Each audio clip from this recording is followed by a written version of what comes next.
The John Deere salesman leaned against the showroom doorframe, arms crossed, watching me load the 1952 Farmall Super M onto my flatbed trailer. His smirk said everything he was thinking without him having to say a word.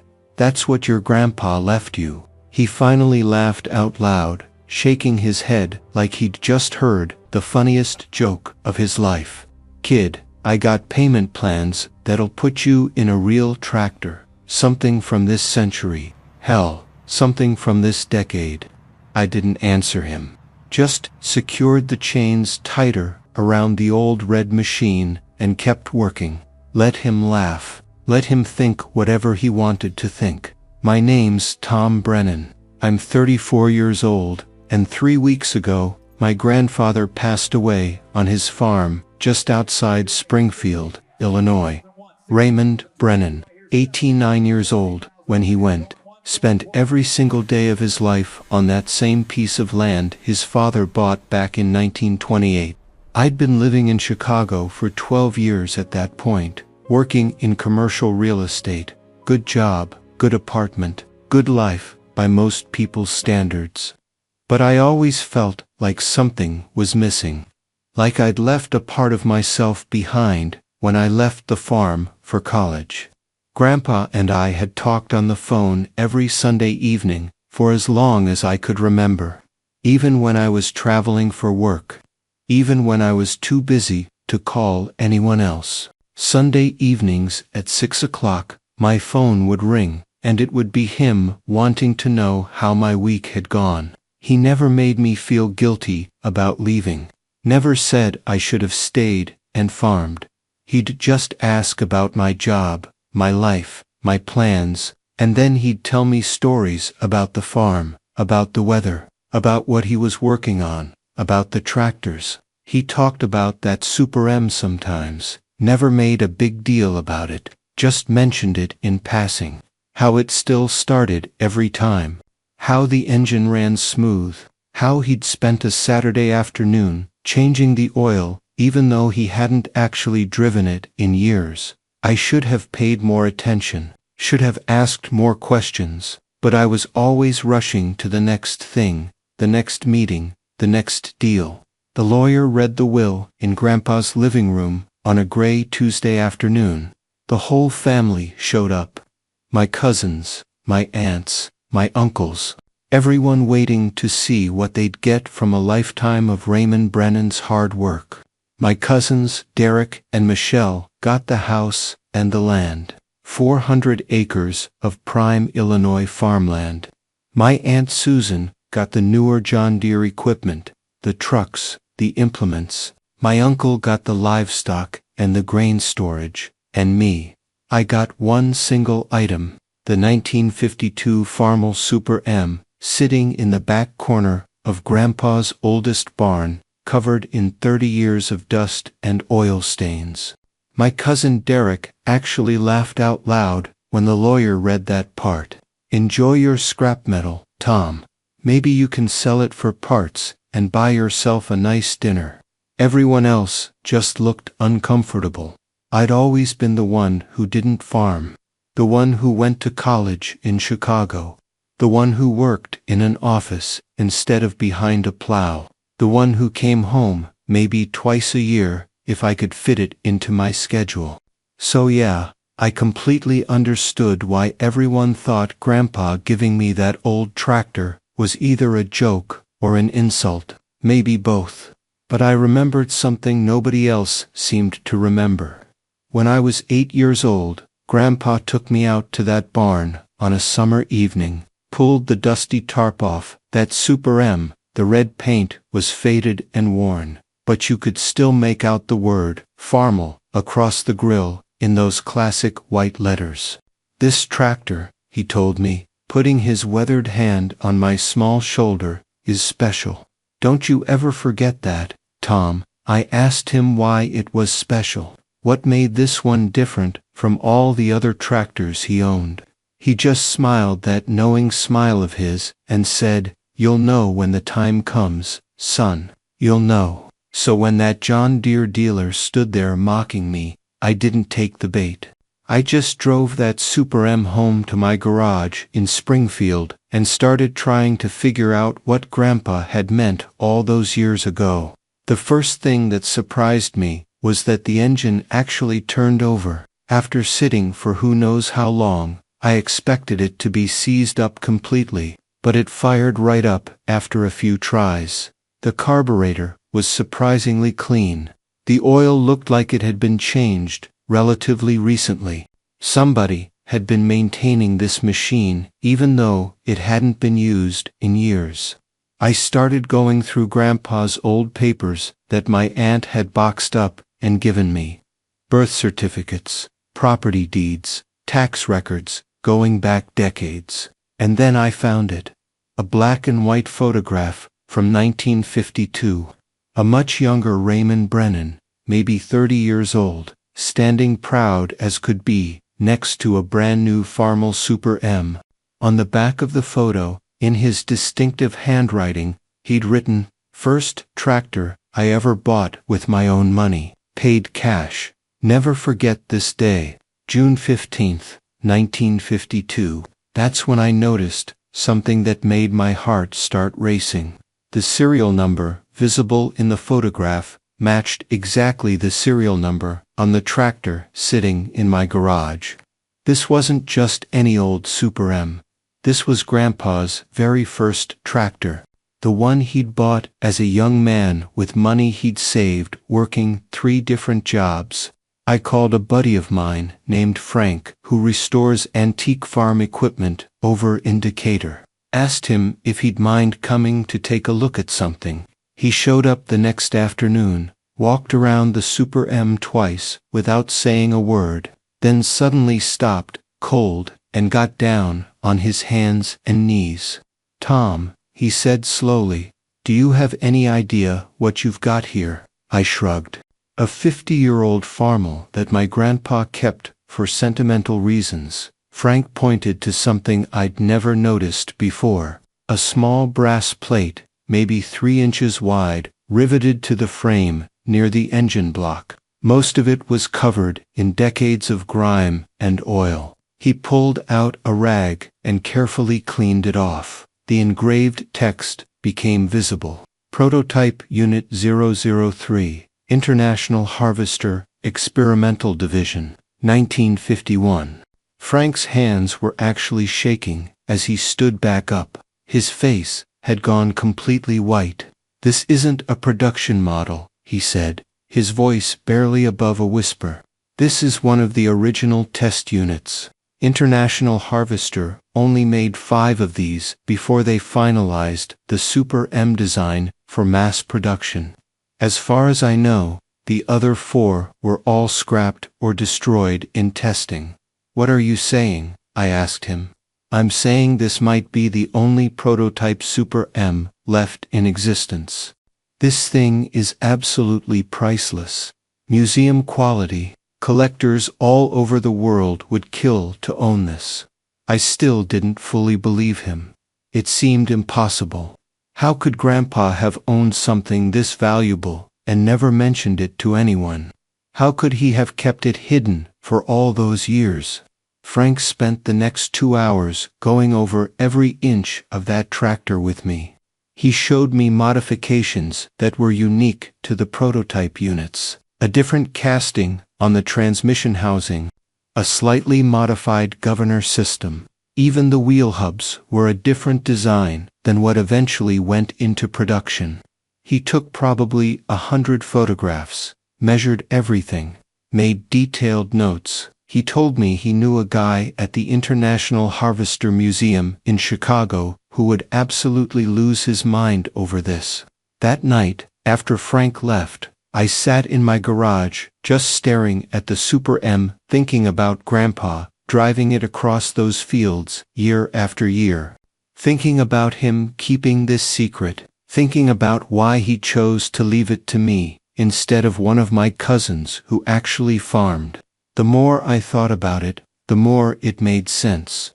Derek and Michelle would have seen it as just another piece of equipment, something to use or sell. They wouldn't have questioned it, wouldn't have investigated. They would have scrapped it or sold it to some random buyer for a few $1,000s without ever knowing what it really was. But Grandpa knew me. Knew I'd be curious. Knew I'd dig deeper. Knew I'd want to understand the story behind it. He'd planned this whole thing. I thought he was exaggerating. I really did. But he made some phone calls right there in my garage. Within 48 hours, I had 3 different agricultural museums contacting me. Then a historian from Iowa State University. Then a private collector from Dallas who told me he'd been searching for a prototype Super M for over 20 years. The offers started coming in. $20,000, then $50,000. Then someone offered $100,000. Each call was more surreal than the last.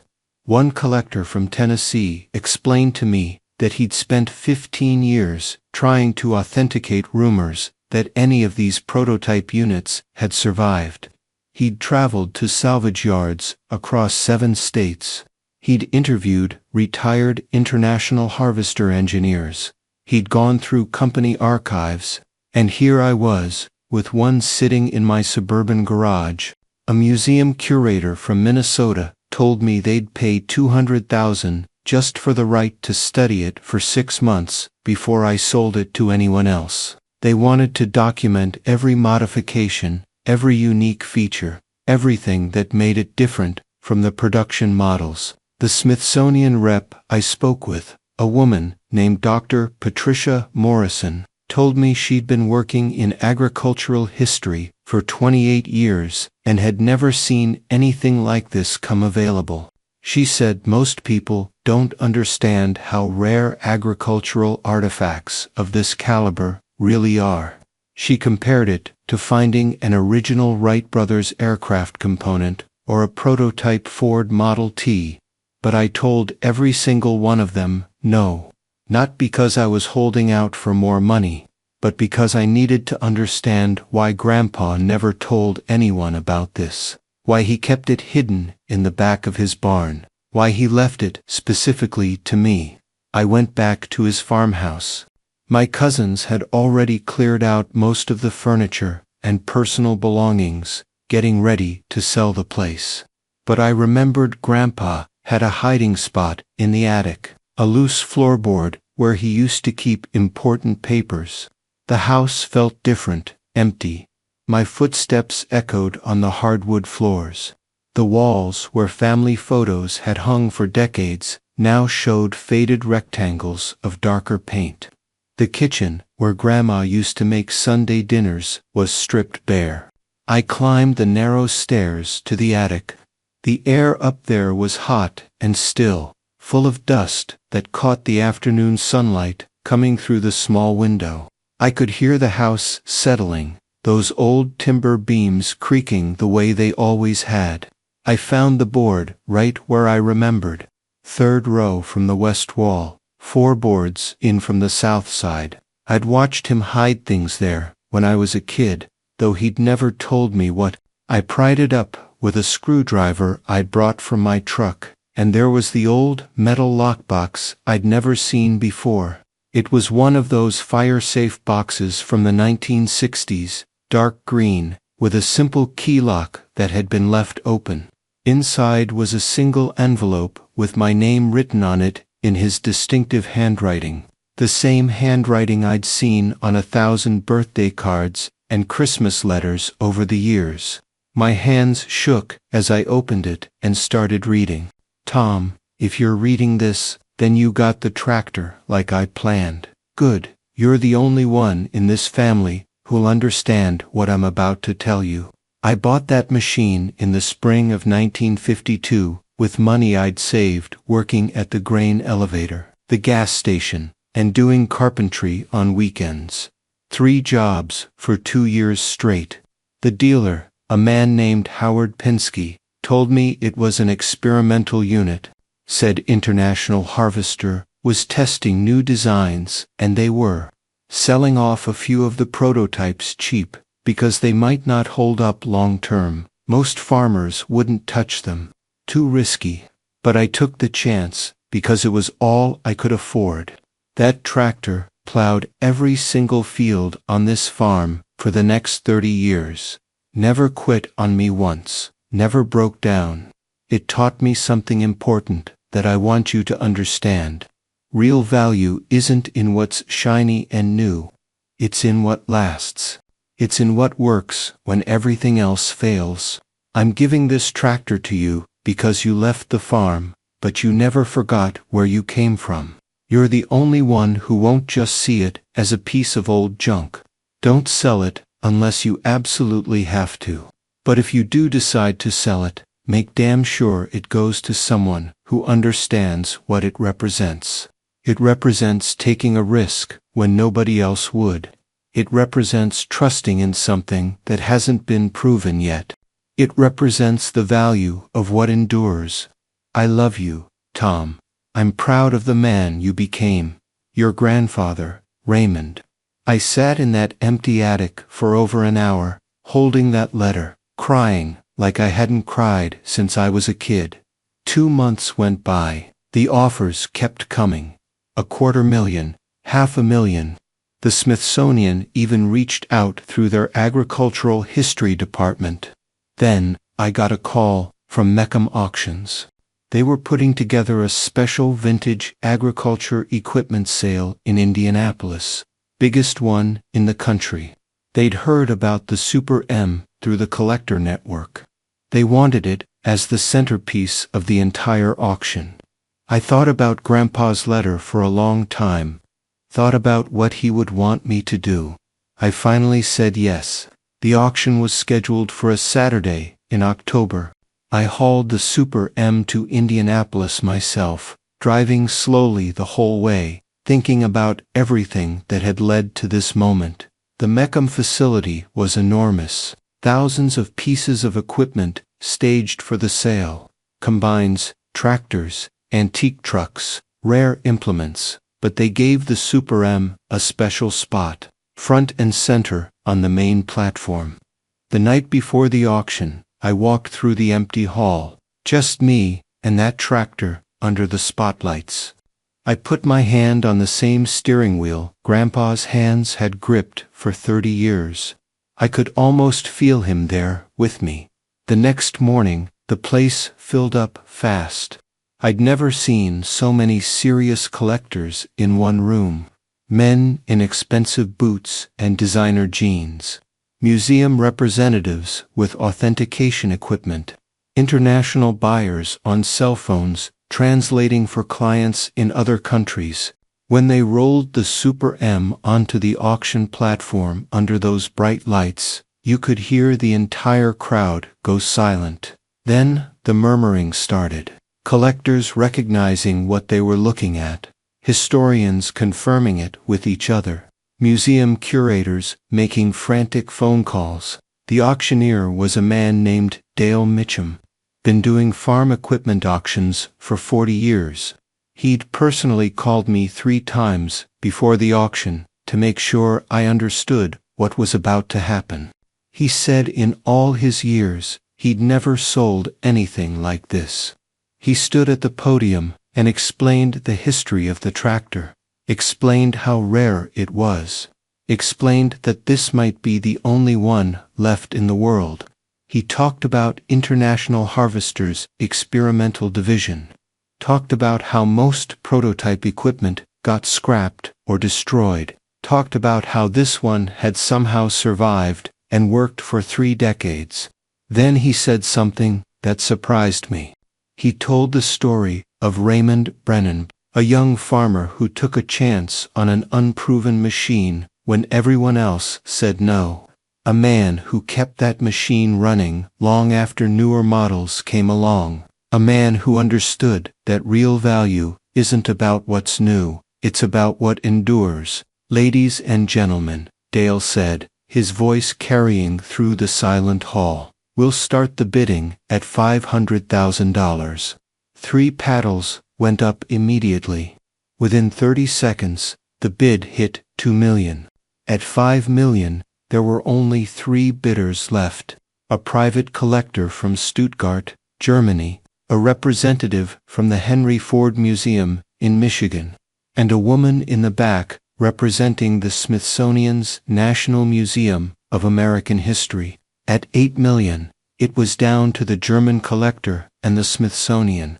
The entire room had gone completely silent, except for Dale's voice calling out the escalating bids. $9 million. Do I hear 9.5? Yes, 9.5, from the gentleman in the back. Do I hear 10? $10 million, from the Smithsonian. Do I hear 10.5? It kept climbing. $11 million, 11.5, $12 million. At $12 million, the German collector shook his head and sat down. The Smithsonian representative raised her paddle one final time. $12,300,000, Dale called out. Going once, going twice. Sold to the Smithsonian Institution. The gavel came down. I stood there in complete shock. My legs felt like they were going to give out. $12.3 million. For a tractor my grandfather bought for probably a few $1,000s in 1952. I didn't go back to that John Deere dealership to rub it in the salesman's face. Didn't need to. Didn't want to. But about 3 months later, I was at the local farm supply store buying some tools. That same dealer was there, picking up hydraulic filters. He saw me and just froze. We made eye contact. He looked like he wanted to disappear into the floor. I heard about the tractor, he said quietly, looking down at his boots, about what it sold for at auction. I just nodded. He hesitated for a long moment, then said, I'm sorry. I shouldn't have laughed at you that day. That was wrong of me. I shook my head. You didn't know what it was. Hell, neither did I, at the time. He looked up at me then. Your grandpa used to come into the dealership sometimes. Never bought anything new. Always said the old stuff was built better. I thought he was just being cheap. Thought he was just a stubborn old farmer who didn't want to spend money. He wasn't cheap, I told him. He was smart. He understood value in a way most people don't. The dealer nodded slowly, like he was really hearing that for the first time. Yeah, he said, I'm starting to understand that now. I left the store and drove past Grandpa's old farm on my way home. My cousins had sold it to a development company 6 weeks earlier. There were already construction crews out there, stakes in the ground, marking where new houses would go. The cornfields where Grandpa had worked his whole life were going to become a subdivision called Harvest Glen Estates. I pulled over on the side of the road and just sat there for a while, engine idling, looking at the land. The barn where I'd first seen the Super M was still standing, but it had a big orange demolition notice posted on the door. They'd be tearing it down within the month to make room for cookie-cutter houses that would sell for $500,000 each. I thought about all the hours Grandpa had spent on that land. All the seasons he'd watched come and go. All the harvests. All the hard decisions about whether to buy new equipment or make the old stuff last one more year. All the times he chose patience and maintenance over debt and upgrades. My cousin Derek called me that evening. First time we'd talked since the will reading. He'd heard about the auction through the farming community grapevine. Someone had sent him a link to the news article about the sale. The article had Grandpa's photo in it. The old one from 1952. Derek didn't apologize for laughing at me that day in the lawyer's office. Didn't congratulate me on the sale. Just said, I guess the old man knew what he was doing after all. Yeah, I told him. He always did. There was a long silence on the line. I could hear his kids playing in the background, his wife calling them to dinner. Normal family sounds. Then Derek said something that surprised me. Told me he was struggling with the farm. That the debt on the new John Deere equipment was crushing him. That corn prices had dropped, and he didn't know how he was going to make this year's payments. That he was thinking about selling some of the land Grandpa had left him just to stay afloat. I asked him if he'd ever considered going back to some of the old methods, running older equipment that was paid for, focusing on what works instead of what's newest and shiniest. He laughed, but it wasn't a mean laugh this time, just tired, defeated, almost. He said, "You sound just like Grandpa now, you know that." "Maybe that's not such a bad thing," I told him. The money from the auction changed my life in practical ways, paid off my condo, set up college funds for my future kids, gave me the freedom to maybe start my own business instead of working for someone else. But that wasn't the real inheritance. The real inheritance was understanding what Grandpa had been trying to teach me my whole life. That value isn't about the price tag, it's about what endures, what lasts, what you can count on when everything else fails. He'd given me that tractor knowing I'd dig deeper, knowing I'd ask questions, knowing I'd eventually understand. The Smithsonian put the Super M on permanent display in their agricultural history wing. They built a whole exhibit around it, spent 6 months restoring it to exactly how it would have looked in 1952 while preserving all the wear and patina from 30 years of actual farm use. They wanted people to see both the innovation and the endurance. There's a large informational plaque next to the tractor that tells its entire story. The plaque reads, "Farmall Super M, Prototype Unit 003, one of 5 experimental units produced by International Harvester in 1951, owned and operated by Raymond Brennan from 1952 to 1984.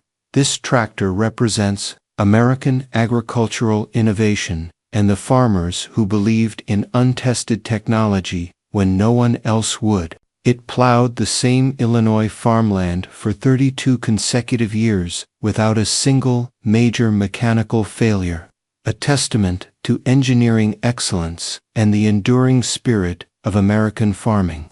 They also included the photograph of young Raymond standing next to the tractor on that June day in 1952. The one where you can see the pride in his eyes. The one where he's holding the keys like they're made of gold. I visit it once a year, drive down to Washington, D.C., and spend an afternoon in that museum. Stand there, looking at Grandpa's tractor under those professional lights, surrounded by people who finally understand how special it really is. Last time I was there, a father was explaining the exhibit to his young son. The kid couldn't have been more than 7 or 8. The same age I was when Grandpa first showed me that tractor.